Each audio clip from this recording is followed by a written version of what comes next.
Hi hello welcome back to Samruddhi Sadana blogs ಇನ್ ಕನ್ನಡ. ನಾನು ನಿರ್ಮಲಾ. ಬನ್ನಿ ಇವತ್ತಿನ ವಿಡಿಯೋನ ಶುರು ಮಾಡ್ತಾ ಇದ್ದೀನಿ.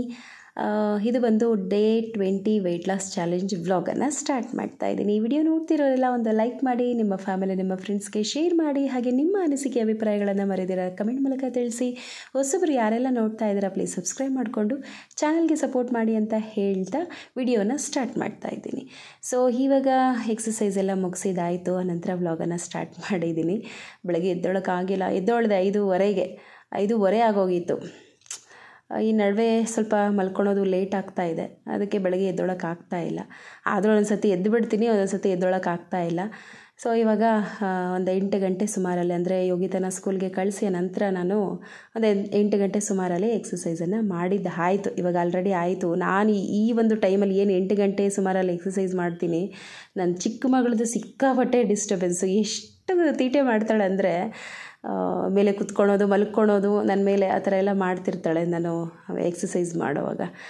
ಸೊ ಬನ್ನಿ ಇವತ್ತಿನ ವಿಡಿಯೋನ ಸ್ಟಾರ್ಟ್ ಮಾಡೋಣ. ಏನೇನೆಲ್ಲ ನಡೆಯುತ್ತೆ ಏನು ಅನ್ನೋದನ್ನು ನೋಡೋಣ, ಓಕೆನಾ? ಮಾಡ್ತಾಳೆ ಅಂದರೆ ಹಂಗೆ ಕೊಡೋದಿಲ್ಲ, ಮೇಲೆ ಕುತ್ಕೊಳೋದು, ಮಲ್ಕೊಳೋದು, ಎಕ್ಸಸೈಸ್ ಮಾಡುವಾಗ ಈ ಥರ ಎಲ್ಲ ಡಿಸ್ಟರ್ಬ್ ಮಾಡ್ತಾ ಇರ್ತಾಳೆ. ನೋಡೋಣ ಇವತ್ತು ಲಂಚ್ ಏನು ತಗೊಳ್ತೀನಿ ಏನು ಅನ್ನೋದನ್ನು ನೋಡೋಣ. ಬನ್ನಿ ಇವತ್ತಿನ ದಿನ ಎಲ್ಲ ಹೇಗೆಲ್ಲ ಕಳೆಯುತ್ತೆ ಏನು ಅನ್ನೋದನ್ನು ನೋಡೋಣ, ಓಕೆನಾ? ಬನ್ನಿ. ಹಾಗೆ ಇಲ್ಲಿ ಸಾಂಬಾರಿಗೆ ರೆಡಿ ಮಾಡ್ತಾ ಇದ್ದೀನಿ, ಅಂದರೆ ಅಡುಗೆಗೆ ರೆಡಿ ಮಾಡ್ತಾ ಇದ್ದೀನಿ. ಅಡುಗೆ ಒಂದು 10 ಗಂಟೆ ಒಳಗಡೆ ಎಲ್ಲ ಆಗೋಗ್ಬಿಡುತ್ತೆ. ಮುದ್ದೆ 10 ಗಂಟೆ ಒಳಗಡೆ ಎಲ್ಲ ಮುದ್ದೆ ಮಾಡಿಬಿಡ್ತೀನಿ. ಯಾರೂ ಟಿಫನ್ ತಿನ್ನೋದಿಲ್ಲ, ಮಕ್ಕಳಿಗೆ ಮಾತ್ರ ಒಂದು ಸ್ವಲ್ಪ ಮಾಡಿ ಕಟ್ ಕಳಿಸ್ತೀನಿ ಅಷ್ಟೇ, ಬಿಟ್ಟರೆ ಇನ್ಯಾರೂ ತಿನ್ನೋದಿಲ್ಲ ಟಿಫನ್ನು. ಎಲ್ಲ ಒಂದೇ ಸತಿ ಒಂದು 10 ಗಂಟೆ, 10:30, 11 ಗಂಟೆ ಒಳಗಡೆ ಎಲ್ಲ ಮುದ್ದೆ ಬಾರಿಸ್ತಾರೆ. ಇವಾಗ ನಾನು ಸಾಂಬಾರಿಗೆ ರೆಡಿ ಮಾಡ್ತಾಯಿದ್ದೀನಿ. ಸಬ್ಬಕ್ಕಿ ಸೊಪ್ಪು ಹಾಕ್ಬಿಟ್ಟು ಸ್ವಲ್ಪ ತೊಗರಿಬೇಳೆ ಮತ್ತು ಹೆಸರುಬೇಳೆ ಹಾಕ್ಬಿಟ್ಟು ಮಸ್ಸಪ್ಪು ಥರ ಮಾಡ್ತಾಯಿದ್ದೀನಿ. ಮಸ್ಸಪ್ಪು ಅನ್ನೋದಕ್ಕಿಂತ ಪಪ್ಪು ಸಾರು ಅಂತ ಹೇಳ್ತಾರೆ ನೋಡಿ, ಆ ರೀತಿ ಮಾಡ್ತಾಯಿದ್ದೀನಿ. ಗಟ್ಟಿಯಾಗಿ ಸಬ್ಬಕ್ಕಿ ಸೊಪ್ಪು ಹಾಕ್ಬಿಟ್ಟು ಮಾಡ್ತಾಯಿದ್ದೀನಿ. ಹೆಂಗಿರುತ್ತೋ ಏನೋ ಅಂತ ಅಂದ್ಕೊಂಡಿದ್ದೆ, ಬಟ್ ಹೇಳ್ತಾಯಿದ್ರು ಇದರಲ್ಲಿ ಸೊಪ್ಪು ಸಾರು ಮಾಡಿದ್ರೆ ಚೆನ್ನಾಗಿರುತ್ತೆ ಅಂತ ಹೇಳ್ಬಿಟ್ಟು. ಸೂಪರಾಗಿ ಬಂದಿತ್ತು, ತುಂಬ ಚೆನ್ನಾಗಿರುತ್ತೆ. ಸಬ್ಬಕ್ಕಿ ಸೊಪ್ಪಲ್ಲಿ ಈ ರೀತಿ ಪಪ್ಪು ಸಾರು ಥರ ಮಾಡಿ ಸೂಪರಾಗಿರುತ್ತೆ, ಓಕೆನಾ? ಅನಂತರ ಬಂದು ನನ್ನ ಲಂಚ್ಗೆ ರೆಡಿ ಮಾಡ್ಕೊಳ್ತಾ ಇದ್ದೀನಿ. ಇವತ್ತೆಲ್ಲ ಸಬ್ಬಕ್ಕಿ ಮಹಿಮೆ ನಮ್ಮ ಮನೆಯಲ್ಲಿ. ತಗೊಂಬಂದಿದ್ರು ಯಾರೋ, ಈಸ್ಕೊಂಡೆ 1-2 ಕಟ್ಟು. ಸಕ್ಕತ್ತಾಗಿತ್ತು ಫ್ರೆಶ್ಶಾಗಿ. ಸೊ ಅದಕ್ಕೋಸ್ಕರ ಇವಾಗ ಈ ಕಡೆ ಮಸಪ್ಪು ಮಾಡಿದೆ, ಈ ಕಡೆ ನನ್ನ ಒಂದು ಲಂಚ್ಗೆ ರೆಡಿ ಮಾಡ್ಕೊಳ್ತಾ ಇದ್ದೀನಿ. ರಾಗಿ ರೊಟ್ಟಿ ಮಾಡ್ಕೊಳ್ತಾ ಇದ್ದೀನಿ. ರಾಗಿ ರೊಟ್ಟಿ, ಸ್ವಲ್ಪ ಕ್ಯಾರೆಟು, ಹಸಿಮೆಣ್ಸಿನ್ಕಾಯಿ, ಈರುಳ್ಳಿ ಮತ್ತು ಆ ಸಬ್ಬಕ್ಕಿ ಸೊಪ್ಪನ್ನೆಲ್ಲ ಕಟ್ ಮಾಡಿಬಿಟ್ಟು ಹಾಕಿಬಿಟ್ಟು ಇವಾಗ ರೊಟ್ಟಿಯನ್ನು ರೆಡಿ ಮಾಡ್ಕೊಳ್ತಾ ಇದ್ದೀನಿ. ಅದಕ್ಕೆ ರೊಟ್ಟಿಗೆ ಸ್ವಲ್ಪ ರಾಗಿ ಹಿಟ್ಟು ಮತ್ತು ಗೋಧಿ ಹಿಟ್ಟನ್ನು ಹಾಕಿಬಿಟ್ಟು ಕಲಿಸ್ಕೊಳ್ತಾ ಇದ್ದೀನಿ. ನಿಮ್ಗೆ ಗೋಧಿ ಹಿಟ್ಟು ಬೇಡ ಅಂದ್ರೂ ರಾಗಿ ಹಿಟ್ಟೆ ಹಾಕ್ಕೊಂಡು ಕಲಿಸ್ಕೊಳ್ಳಿ. ಗೋಧಿ ಹಿಟ್ಟು ಹಾಕಿದ್ರೆ ಏನಂದರೆ ಸ್ವಲ್ಪ ಚೆನ್ನಾಗಿ ಬರುತ್ತೆ ಅಂತ ಹೇಳಿ, ಅಂದರೆ ಕಿತ್ತೋಗೋದಿಲ್ಲ. ಇದ್ರ ಮೇಲೆ ಹಾಕಿದಾಗ, ತವ ಮೇಲೆ ಹಾಕಿದಾಗ ಕಿತ್ತೋಗೋದಿಲ್ಲ ಅಂತ ಹೇಳಿಬಿಟ್ಟು ಸ್ವಲ್ಪ ಹಾಕಿದೆ ಅಷ್ಟೇ. ನಿಮ್ಗೆ ಬೇಕು ಅಂದರೆ ಹಾಕ್ಕೊಳ್ಳಿ, ಇಲ್ಲಾಂದರೆ ಬೇಡ. ಇವಾಗ ಈ ಐಟಮ್ ಎಲ್ಲ ಹಾಕಿಬಿಟ್ಟು ಕಲಿಸ್ಬಿಟ್ಟು ಒಂದು ಸ್ವಲ್ಪ ಮೊಳಕೆ ಕಟ್ಟಿರೋ ಹೆಸರು ಕಾಳೆಲ್ಲ ಇತ್ತು, ಸೊ ಅದನ್ನೆಲ್ಲ ಹಾಕಿಬಿಟ್ಟು ಮಾಡ್ತಾಯಿದ್ದೀನಿ. ಒಂದು ಹೆಲ್ತಿ ಲಂಚ್ ಅಂತಲೇ ಹೇಳ್ಬೋದು. ಯಾಕೋ ತಿನ್ನಬೇಕು ಅಂತ ಅನ್ನಿಸ್ತಾ ಇತ್ತು ರಾಗಿ ರೊಟ್ಟಿ, ಸೊ ಅದಕ್ಕೋಸ್ಕರ ಇವಾಗ ಮಾಡ್ಕೊಳ್ತಾ ಇದ್ದೀನಿ. ನೋಡಿ, ಈ ರೀತಿ ಒಂದು ಯಾವುದಾದ್ರೂ ಚೆನ್ನಾಗಿರೋ ಒಂದು ಬಟ್ಟೆ ಮೇಲೆ, ನಾನು ಕರ್ಚೀಪು ಇದು ಏನೂ ಯೂಸ್ ಮಾಡೋದಿಲ್ಲ, ಈ ಥರ ಇದಕ್ಕೆ ಮಾತ್ರ ಯೂಸ್ ಮಾಡ್ಕೊಳ್ತೀನಿ ಅಷ್ಟೇ. ಸೊ ಈ ಥರ ಒಂದು ಕರ್ಚೀಪು ಅಥವಾ ಯಾವುದಾದ್ರೂ ಒಂದು ಪಂಚೆ ಬಟ್ಟೆ ಇರುತ್ತಲ್ಲ ವೈಟ್ ಕಲರ್ದು, ಸೊ ಅದನ್ನು ಸ್ವಲ್ಪ ತ್ಯಾವ ಮಾಡಿಕೊಂಡು ಅದ್ರ ಮೇಲೆ ಈ ಒಂದು ರೊಟ್ಟಿನ ತಟ್ಕೊಳ್ಳೋದ್ರಿಂದ ಕಿತ್ತೋಗೋದಿಲ್ಲ. ನಮ್ಗೆ ಎಷ್ಟು ತೆಳು ಬೇಕೋ ಅಷ್ಟು ತೆಳು ನಾವು ತಟ್ಕೋಬೋದು, ಚೆನ್ನಾಗಿ ಬರುತ್ತೆ. ಸೊ ಇವಾಗ ಒಂದು ಸ್ವಲ್ಪ ತುಪ್ಪ ಹಾಕಿಬಿಟ್ಟು ತವ ಮೇಲೆ ಆ ಒಂದು ರೊಟ್ಟಿಯನ್ನು ಹಾಕ್ಕೊಳ್ತಾ ಇದ್ದೀನಿ. ಸಕ್ಕತ್ತಾಗಿ ಬರುತ್ತೆ ಗೊತ್ತಾ? ಈ ರೀತಿ ಟ್ರೈ ಮಾಡಿ ಒಂದು ಸತಿ. ಅಂದರೆ ಡೈರೆಕ್ಟ್ ತವ ಮೇಲೆ ತಟ್ಟಿದ್ರೆ ಅದು ಕಿತ್ತೋಗೋ ಚಾನ್ಸಸ್ ಜಾಸ್ತಿ ಇರುತ್ತೆ. ಕೆಲವರು ಎಕ್ಸ್ಪರ್ಟ್ಸ್ ಮಾಡ್ತಾರೆ, ಏನು ರಾಗಿ ರೊಟ್ಟಿ ತೆಳ್ಳಗೆ ಮಾಡ್ತಾರೆ, ನೋಡಿದ್ದೀನಿ ನಾನು. ಬಟ್ ಮಾಡದೇ ಇರೋರು, ನಂತರ ಯಾರಾದರೂ ಮಾಡೋಕ್ಕೆ ಬರದೇ ಇರೋರು ಈ ಥರ ಟ್ರೈ ಮಾಡಿ, ಓಕೆನಾ? ಚೆನ್ನಾಗಿ ಬರುತ್ತೆ. ಮತ್ತು ಈ ಒಂದು ರಾಗಿ ಮುದ್ದೆ ತಿಂದು ಸ್ವಲ್ಪ ಬೇಜಾರಾಗಿರೋರು ಈ ರೀತಿ ರೊಟ್ಟಿನೂ ಸಹ ಮಾಡ್ಕೋಬೋದು. ಹೆಲ್ತಿ ರೊಟ್ಟಿ ಅಂತಲೇ ಹೇಳ್ಬೋದು. ಆ ಒಂದು ಪಪ್ಪು ಸಾಂಬಾರಿಗೂ ಆ ಒಂದು ತುಪ್ಪ ಹಾಕಿರುವಂತಹ ರೊಟ್ಟಿ, ರಾಗಿ ರೊಟ್ಟಿ ಏನಿದೆ, ಎಷ್ಟು ಚೆನ್ನಾಗಿತ್ತು ಕಾಂಬಿನೇಷನ್ನು ಅಂದರೆ ಸಕ್ಕತ್ತಾಗಿತ್ತು ತಿನ್ನೋದಕ್ಕೆ ಮಾತ್ರ. ಈ ರಾಗಿ ರೊಟ್ಟಿ ತುಪ್ಪ ಮಾತ್ರ ಸೂಪರಾಗಿರುತ್ತೆ. ರಾಗಿ ರೊಟ್ಟಿಗೆ ತುಪ್ಪ ಹಾಕಿದ್ರೆ. ನನ್ನ ಲಂಚ್ ಈ ರೀತಿ ಇದೆ. ಪಪಾಯ, ಸ್ಟ್ರಾಬೆರಿ, 2 ಮೊಟ್ಟೆ ಮತ್ತು ಸಾಂಬಾರು, ಹಾಗೆ ರೊಟ್ಟಿ. ಈ ರೀತಿ ಇತ್ತು ನನ್ನ ಲಂಚ್, ಓಕೆನಾ? ಸೊ ಬನ್ನಿ ಊಟ ಮಾಡೋಣ. ಇನ್ನೂ ಯಾರೂ ಊಟ ಮಾಡಿರಲಿಲ್ಲ. ಹಸ್ಬೆಂಡ್ ಮಾತ್ರ ಊಟ ಮಾಡಿಬಿಟ್ಟು ಹೋಗಿದ್ದರು. ಮುದ್ದೆ ಮತ್ತು ಒಂದು ಸಾಂಬಾರಲ್ಲಿ ಮುದ್ದೆ ತಿಂದ್ಬಿಟ್ಟು ಹೋಗಿದ್ದರು. ಇನ್ನು ಅಜ್ಜಿ ತಾತ ಯಾರೂ ಊಟ ಮಾಡಿರಲಿಲ್ಲ. ಇವಾಗ ನನ್ನ ಊಟನ ನಾನು ಮಾಡ್ತಾಯಿದ್ದೀನಿ. ಅಜ್ಜಿ ತಾತ ತಿನ್ನೋಷ್ಟೊತ್ತಿಗೆ ಒಂದೊಂದು ಸತಿ 12 ಗಂಟೆ ಆಗುತ್ತೆ, 12:15 ಆಗೋಗ್ಬಿಡುತ್ತೆ, 11 ಗಂಟೆ ಆಗುತ್ತೆ. ಆ ಥರ ಊಟ ಮಾಡೋದು ಅವರು. ಲೇಟಾಗೆ ಯಾವಾಗಲೂ ಊಟ ಮಾಡೋದು. ಸೊ ಅಂದರೆ ಏನು ಗೊತ್ತಾ, ನೈಟಲ್ಲಿ ಮುದ್ದೆ ತಿಂದಿರ್ತಾರಲ್ವ, ಸೊ ಬೆಳಗ್ಗೆ ಏನು ಅಷ್ಟೊಂದು ಹಸ್ವು ಆಗೋದಿಲ್ಲ. ಸೊ ಲೇಟಾಗಿ ಊಟ ಮಾಡ್ತಾರೆ. ಬಟ್ ಅವರು ಎಷ್ಟೊತ್ತಾದ್ರೂ ತಡ್ಕೊತಾರೆ. ನಿಜವಾಗ್ಲೂ ಗ್ರೇಟ್ ಅಲ್ವಾ. ನಾವು ಒಂದು ಸ್ವಲ್ಪ ಹೊತ್ತು ಲೇಟ್ ಆದರೂ ನಮಗೆ ಸುಸ್ತಾಗಿ ಹೋಗ್ಬಿಡುತ್ತೆ, ತಡ್ಕೊಳೋಕ್ಕೆ ಆಗೋದಿಲ್ಲ, ಆ ಥರ ಆಗೋಗ್ಬಿಡುತ್ತೆ. ಬಟ್ ಅವರು ಎಷ್ಟೊತ್ತಾದರೂ ಇರ್ತಾರೆ. ಒಂದೊಂದು ಸತಿ 1 ಗಂಟೆ ಆಗೋಗ್ಬಿಡುತ್ತೆ. ಅವ್ರು ಏನಾದರೂ ಆ ಕೆಲಸ ಈ ಕೆಲಸ ಮಾಡ್ಕೊಂಡಿದ್ದು ಒಂದು ಗಂಟೆ ಆಗೋಗ್ಬಿಡುತ್ತೆ ಒಂದೊಂದು ದಿನ. ಆದರೂ ಅಷ್ಟೊತ್ತುವರೆಗೂ ತಡ್ಕೊಂಡು ಇರ್ತಾರೆ ಹಸುವನ್ನು. ನಂತರ ಬಂದು ಈವ್ನಿಂಗು ಒಂದು 4 ಗಂಟೆ ಸುಮಾರಲ್ಲಿ ನಾನು ಒಂದು 3 ಡೇಟ್ಸನ್ನು ತೊಗೊಂಡಿದ್ದೀನಿ. ಅದೇ ಜಾಸ್ತಿ ಏನಾದರೂ ನೋಡಿ, ಬೆಳಗ್ಗೆ ಒಂದು ರೊಟ್ಟಿ ಅಲ್ವಾ ತೊಗೊಂಡಿದ್ದು, ಹಸುವಾಗ್ತಾಯಿತ್ತು. ಸೊ ಅದಕ್ಕೋಸ್ಕರ ಒಂದು 4 ಗಂಟೆ ಸುಮಾರಲ್ಲಿ ಒಂದು 3 ಡೇಟ್ಸನ್ನು ತಿಂತಾಯಿದ್ದೀನಿ. ಸೊ ಹಸುವಾದಾಗ ಏನಾದರೂ ಒಂದು ಚೂರು ಹೊಟ್ಟೆಗೆ ಹಾಕ್ಕೊಳ್ತೀನಿ. ಆಮೇಲೆ ಡಿನ್ನರ್ ಟೈಮ್ಗೆ ಚೆನ್ನಾಗಿ ಊಟ ಮಾಡ್ತೀನಿ. ಓಕೆನಾ. ಬೆಳಗ್ಗೆ ಲೈಟಾಗಿ ತೊಗೊಂಡಿದ್ರೆ ಡಿನ್ನರು ಸ್ವಲ್ಪ ಜಾಸ್ತಿನೇ ತೊಗೊಳ್ತೀನಿ. ಬೆಳಗ್ಗೆ ಕರೆಕ್ಟಾಗಿ ನನ್ನ ಹೊಟ್ಟೆ ತುಂಬುವಷ್ಟು ತೊಗೊಂಡಿದ್ರೆ ಡಿನ್ನರ್ ಬಂದು ಲೈಟಾಗಿ ತೊಗೊಳ್ತೀನಿ ಹಾಗೆ. ಸೊ ಇವಾಗ ಡೇಟ್ಸು ನಾನು ನನ್ನ ಮಗಳಿಬ್ಬರು ತಿಂತಾಯಿದ್ವಿ. ಮಮ್ಮಿ ಏನಾದರೂ ತಿನ್ನಲಿ, ಒಂದು ಸ್ವಲ್ಪ ಮಕ್ಕಳಿಗೆ ಟೇಸ್ಟ್ ಮಾಡಿಸ್ಬೇಕು. ಮಮ್ಮಿ ನನಗೆ ಅಂದ್ಕೊಂಡು ಬರ್ತಾರೆ. ಇನ್ನು ದೊಡ್ಡವಳು ಬಂದಿರಲಿಲ್ಲ. ಅವಳು ಬರೋಷ್ಟೊತ್ತಿಗೆ 4:15 ಆಗೋಗ್ಬಿಡುತ್ತೆ. ನಾನು ತಿಂತಾ ಇರೋದು ಒಂದು 4 ಗಂಟೆ ಸುಮಾರಲ್ಲಿ. ನಂತರ ಅವರಪ್ಪ ನಾಳೆ ಹೋಲಿ ಅಲ್ವಾ, ಇದು ತೊಗೊಂಬಂದಿದ್ದಾರೆ. ಏನೋ ಅಂತಾರೆ ಗೊತ್ತಿಲ್ಲ, ಇದನ್ನು ಏನೋ ಪಿಚ್ಕಾರ್ಸ ಏನೋ ಅಂತಾರೆ ಗೊತ್ತಿಲ್ಲ, ತಗೊಂಬಂದಿದ್ದಾರೆ. ಅವಳು ಮಧ್ಯಾಹ್ನ ಏನು ಮಾಡಿದ್ಲು ಅಂದರೆ, ಆಚೆಗಡೆ ಆಡ್ಕೊಂಡಿದ್ದು ಬಿದ್ದೋಗ್ಬಿಟ್ಲು. ಬಿದ್ದುಬಿಟ್ಟು ಹಂಗೆ ಮಲ್ಕೊಂಬಿಟ್ಟಿದ್ದಾಳೆ. ಬಂದು ಮನೆ ಒಳಗಡೆ ಮಲ್ಕೊಂಡು ನಿದ್ದೆ ಮಾಡ್ತಾಯಿದ್ಲು. ಹತ್ಕೊಂಡು ನಂಗೆ ನೋವಾಗ್ತಿದೆ ಅಂತ ಹೇಳಿಬಿಟ್ಟು ಆಮೇಲೆ ಹಂಗೆ ಮಲ್ಕೊಬಿಟ್ಲು. ಒಂದು ಸ್ವಲ್ಪ ಹೊತ್ತಿಗೆ ಅವರ ಅಪ್ಪ ಕಲರ್ಸು, ಅದೇ ಹೋಲಿ ಕಲರ್ಸು ಮತ್ತು ಈ ಬಲೂನು ಮತ್ತು ಆ ಪಿಚ್ಕರ್ಸು ಇವೆಲ್ಲನೂ ತೊಗೊಂಬಂದರು. ಹತ್ಕೊಂಡು ಮಲಗಿದ್ದವಳು ಮತ್ತೆ ಹತ್ಕೊಂಡೇ ಎದ್ಲು. ನಾನು ತೋರಿಸಿದ ತಕ್ಷಣ ಎಷ್ಟು ಹ್ಯಾಪಿಯಾಗಿ ಹೋಗ್ಬಿಟ್ಲು ಅಂದರೆ, ಖುಷಿಯಾಗೋಯ್ತು ಅವಳಿಗೆ. ನೋವೆಲ್ಲ ಮರೆತುಬಿಟ್ಲು ಹಾಗೆ. ಆಮೇಲೆ ಇವಾಗ ಅವರ ಅಪ್ಪಗೆ ಅದರಲ್ಲಿ ನೀರು ತುಂಬಿಸ್ಕೊಳೋದು ಹೊಡೆಯೋದು ಆ ಥರ ಮಾಡ್ತಾಯಿದ್ದಾರೆ. ಈ ಓಲೆ ಅಂದರೆ ಒಂದು ನೆನಪಾಗುತ್ತೆ. ಆವಾಗೆಲ್ಲ ನಾವು ಚಿಕ್ಕ ವಯಸ್ಸಲ್ಲಿದ್ದಾಗ ಈ ಕಲರ್ಸ್ ಎಲ್ಲ ಏನು ಜಾಸ್ತಿ ಯೂಸ್ ಮಾಡ್ತಾ ಇರಲಿಲ್ಲಪ್ಪ. ಏನು ಮಾಡ್ತಿದ್ರಿ ಅಂದರೆ, ಈ ಹಸುಗಳದ್ದು ಸ್ವಲ್ಪ ಸಗಣಿ ಹಾಕ್ಕೊಂಡು ನೀರಲ್ಲಿ ಕಲಿಸ್ಕೊಂಬಿಟ್ಟು ಎಲ್ಲರಿಗೂ ಹೊಡಿತಾ ಇದ್ದಿದ್ದೆ. ಏನು ಸಕ್ಕತ್ತಾಗಿರ್ತಾಯಿತ್ತು ಗೊತ್ತಾ. ಕಲರ್ಸ್ ಅಂದರೆ ಆವಾಗೆಲ್ಲ ಅರಿಶಿನ ಕುಂಕುಮ ಇದನ್ನೇ ಬಳಿತಾ ಇದ್ದಿದ್ದು.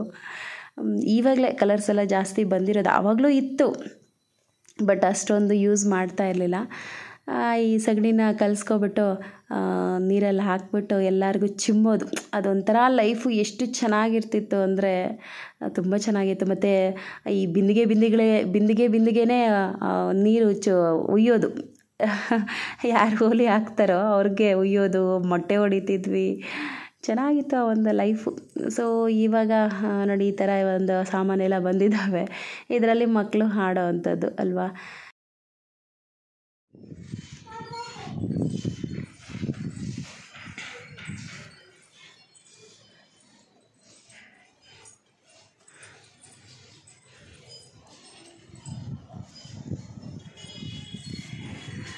ಓಕೆ, ನನ್ನ ಊಟ, ನನ್ನ ಡಿನ್ನರ್. ಓ ಮೈ ಗಾಡ್. ಒಂದು 3 piece paneer, 2 dry chapati, oil, ತುಪ್ಪ ಏನೂ ಹಾಕಿಲ್ಲ. ಆಮೇಲೆ ಶೇಂಗಾ ಚಟ್ನಿ, ಕೊಬ್ಬರಿ ಹಾಕ್ತಿರೋ ಸಖತ್ತಾಗಿರುತ್ತೆ. ಊಟ ನೋಡ್ತಿದ್ರೆ ಹಸುಗೆ ಆಸೆ ಆಗಬೇಕು, ಆಸೆ ಆಗಿ ಬಾಯಲ್ಲಿ ನೀರು ಬರಬೇಕು, ಆ ಥರ ಹಸುವಾಗಬೇಕು. ನಿದೀಕ್ಷಾ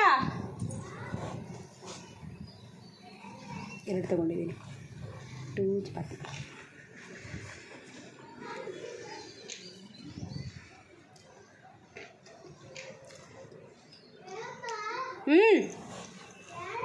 ಪೈನಾ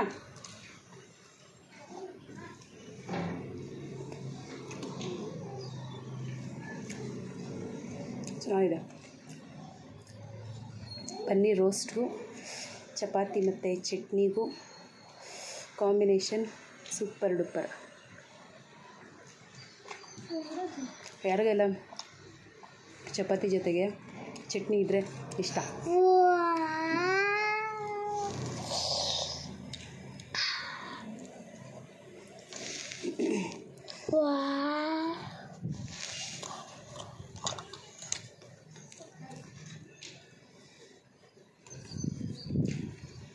ಒಂದೆರಡು ಮೆಣಸಿನ್ಕಾಯಿ ಜಾಸ್ತಿ ಹಾಕಿದ್ದೀನಿ. ಏನೋ ಗೊತ್ತಿಲ್ಲಪ್ಪ, ಮೋಡ ಒಂಥರ ನಿನ್ನೆಯಿಂದ ಮೋಡ, ಒಂಚೂರು ಮೋಡ ಕಾಣಿಸ್ತಾ ಇದ್ದಿಲ್ಲ ನೋಡಿ, ಎಷ್ಟು ಚೆನ್ನಾಗಿ ಕಾಣಿಸ್ತಾ ಇದೆ. ನಿನ್ನೆಯಿಂದ ಮೋಡ ಜಾಸ್ತಿ, ಗಾಳಿ ಎಲ್ಲೋ ಮಳೆ ಬೀಳ್ತಾ ಇದೆ.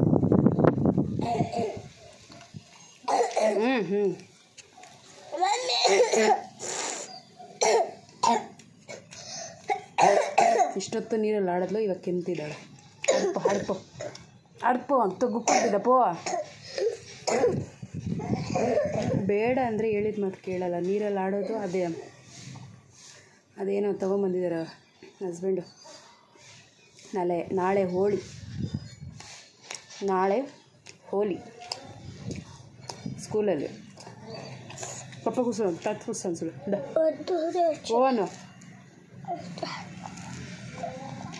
ಓನು ಪಾರು ಇಲ್ಲಿ ನಿಲ್ಸ್ಕೊಂಡು ಓನು ಪಾರು.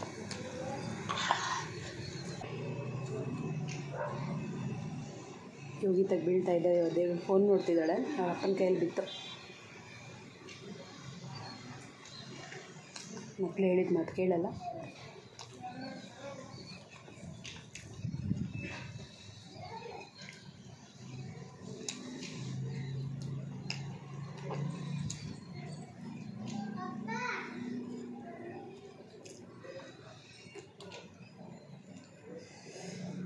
ಪನ್ನೀರ್ನ ಚಟ್ನಿ ಜೊತೆ ಎತ್ಕೊಳ್ತಾ ಇದ್ದೆ. ನೋಡೋಣ ಹೆಂಗಿರುತ್ತೆ ಕಾಂಬಿನೇಷನ್.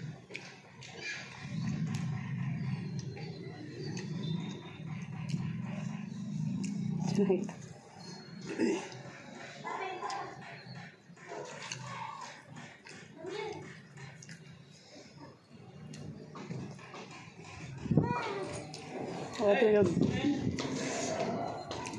ಅಡುಗೆ ಒಂದು ಇದು ಏನದು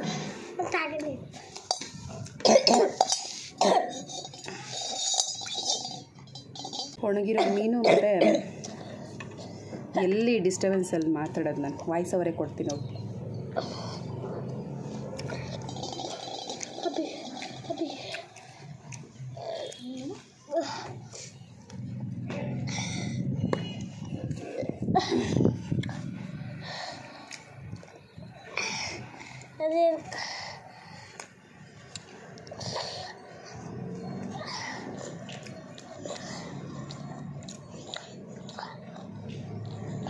ಹಾಕೋಬರೋದು 2 ಚಪಾತಿ, ತಿನ್ನೋದು 1.5.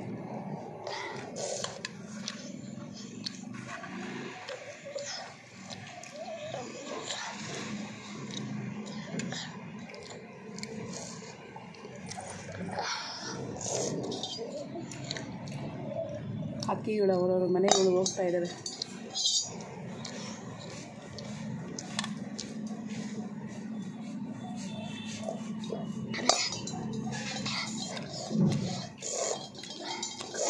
ಈ ಪ್ರಾಣಿಗಳ ಜೀವನನೇ ಎಷ್ಟೋ ಬೆಸ್ಟು ಅಲ್ವಾ.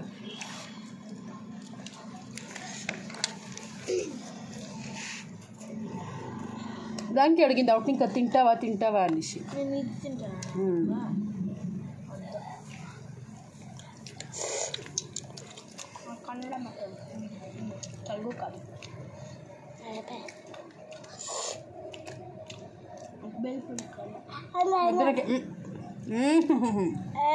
వద్దు నేను తింటాను.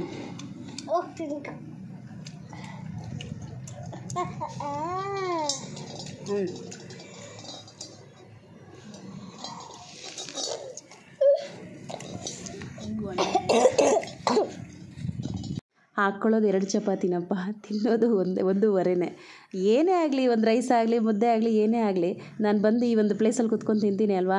ಇಬ್ಬರು ಬರ್ತಾರೆ, ಇಬ್ಬರು ನನ್ನ ಹತ್ರ ಕಿತ್ಕೊಂಡು ತಿಂತಾ ಇರ್ತಾರೆ. ಏನೂ ಮಾಡೋಕ್ಕಾಗಲ್ಲ, ಮಕ್ಕಳು ಅಲ್ವಾ. ಇದಾಗಿತ್ತು ಇವತ್ತಿನ ವಿಡಿಯೋ. ಈ ವಿಡಿಯೋ ಇಷ್ಟ ಆದರೆ ಪ್ಲೀಸ್ ಲೈಕ್ ಮಾಡಿ, ಶೇರ್ ಮಾಡಿ, ಕಮೆಂಟ್ ಮಾಡಿ. ಹೊಸಬ್ರು ನೋಡ್ತಾರೆ ಪ್ಲೀಸ್ ಸಬ್ಸ್ಕ್ರೈಬ್ ಮಾಡ್ಕೊಂಡು ಸಪೋರ್ಟ್ ಮಾಡಿ. ಮತ್ತಷ್ಟು ಇಂಟ್ರೆಸ್ಟಿಂಗ್ ವೀಡಿಯೋಗಳಿಂದ ಈಗ ಖಂಡಿತವಾಗ್ಲೂ ಭೇಟಿ ಆಗ್ತೀನಿ. ಅಲ್ಲಿವರೆಗೂ thank you for the watching. Bye bye.